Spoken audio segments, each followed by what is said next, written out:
ओम श्री सद्गुरु परमात्मने नमः। बाल भक्त गोविंद। बात उन दिनों की है जब श्रीनाथ जी नाथ द्वारे में नहीं गए थे। उस समय वे व्रज की अपनी नित्य लीला भूमि में गिरिराज गोवर्धन के पास विराजमान थे। मंदिर के आसपास गांव तो अब भी है।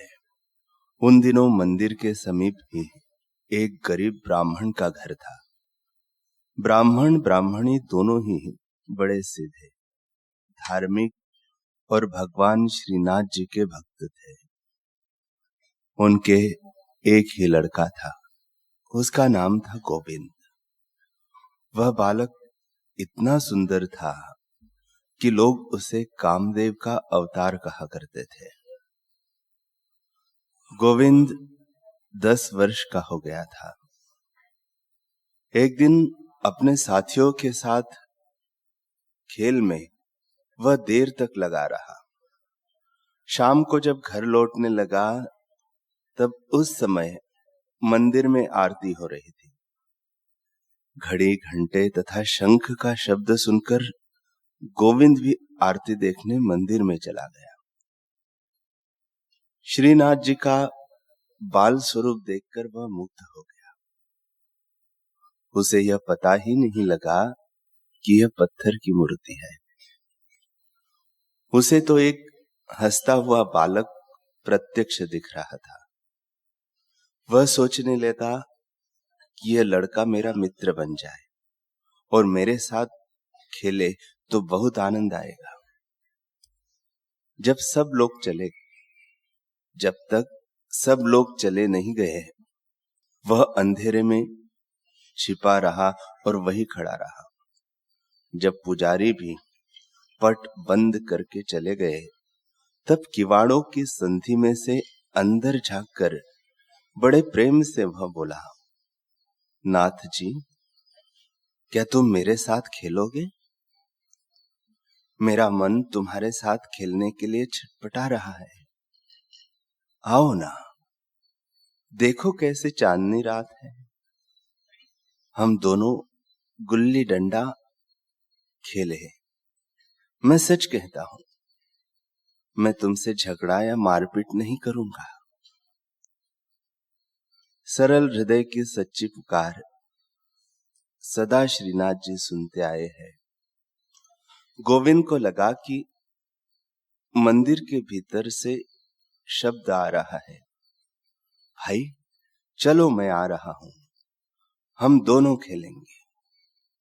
नाथ जी हंसते हुए गोविंद के पास आ खड़े हुए। गोविंद ने उनका हाथ पकड़ा और उनको लेकर गांव से बाहर आया। वह आज आनंद मग्न हो रहा था। कभी अपने इस नए मित्र का कमल मुख देखता एकटक, कभी उनके बड़े बड़े नेत्रों को निहारता, कभी उनके हाथ को अपने हाथ में लेकर सहलाता। वह जैसे प्रेम के समुद्र में गोते लगा रहा था। चारों ओर चांदनी की रोशनियां फैल रही थी, फूल खिल रहे थे, मंद मंद वायु चल रहा था। दोनों मित्र खेल में लग गए। श्रीनाथ जी सदा के नटखट ठहरे। उन्होंने झगड़ा कर लिया गोविंद से। गोविंद को अपनी बात भूल गई, क्योंकि उसने झगड़ा व मारपीट न करने का वचन दिया था। क्रोध में आकर उसने नाथ जी के गाल पर एक थप्पड़ जमा दिया। बोला, फिर मुझे खिजाया तो मार मार कर मुंह लाल कर दूंगा। जिनके भय से काल भी डरता रहता है, वे ही सर्वेश्वर त्रिलोकी के नाथ एक नन्हे बालक भक्त की थप्पड़ खाकर रोने लगे और बोले, भाई गोविंद, तुमने तो कहा था कि मारूंगा नहीं, फिर मुझे क्यों मारा? नाथ जी बात सुनकर और रोते देखकर गोविंद व्याकुल हो गया। उसने नाथ जी के आंसू पोंछ दिए और उन्हें गले से लगाकर कहा, भाई रो मत, तेरी आंखों में आंसू देखकर मेरा हृदय फट जाता है। दोनों फिर खेल में लग गए। बड़ी देर तक दोनों खेलते रहे। अंत में गोविंद ने कहा, अब मैं घर जाऊंगा, माता पिता मुझको ढूंढते होंगे, अब कल फिर खेलेंगे। गोविंद अपने नए मित्र से अनुमति लेकर घर चला गया। प्रतिदिन सायंकाल दोनों खेलने लगे। गोविंद इस नए मित्र को पाकर अपने पुराने मित्रों को भूल गया। एक दिन श्रीनाथ जी खेलते खेलते गोविंद का दाव दिए बिना ही भागे और मंदिर में चले गए। गोविंद उनके पीछे दौड़ता हुआ आया। मंदिर बंद था, किंतु गोविंद ऐसे लौटने वाला नहीं था। वह द्वार पर खड़ा होकर खरी खोटी सुनाने लगा और जब मंदिर खुला अंदर घुस गया। श्रीनाथ जी को डंडे से पीटकर बोला, फिर भागेगा? पुजारी लोग आहा आहा करके दौड़े और गोविंद को मार पीट कर मंदिर से बाहर निकाल दिया। इससे गोविंद का क्रोध और बढ़ा। वह बोला, नाथ, जो तूने मेरे साथ बड़ा अन्याय किया है, अपने आदमियों से तूने मुझे पिटवाया है, कल देख लूंगा। जब तक तुझे इसका बदला न लूंगा, पानी भी नहीं पीऊंगा। इतना कहकर वह रूठकर गोविंद कुंड पर जाकर बैठ गया। उन दिनों मंदिर के प्रधान पुजारी बड़े ही भगवत भक्त थे। मंदिर में जब वे भगवान के सामने नैवेद्य रखकर ध्यान करने लगे, तब ध्यान में भगवान ने उनसे कहा, तुम लोगों ने मेरे जिस भक्त को मारकर बाहर निकाल दिया है, वह जब तक नहीं आएगा तब तक मैं भोग नहीं ग्रहण करूंगा।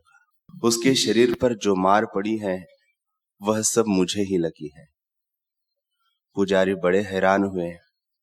किसी प्रकार ढूंढते खोजते वे गोविंद कुंड पहुंचे और गोविंद से बोले, भाई, नाथ जी ने तुम्हें बुलाया है। वे तुमसे हार मानते हैं और क्षमा चाहते हैं। गोविंद बोला, मैं जाता तो नहीं, वही मेरे पास आता और मैं उसे खूब पीटकर सीधा कर देता, पर जब उसने हार मान ली तब चलो चलता हूं।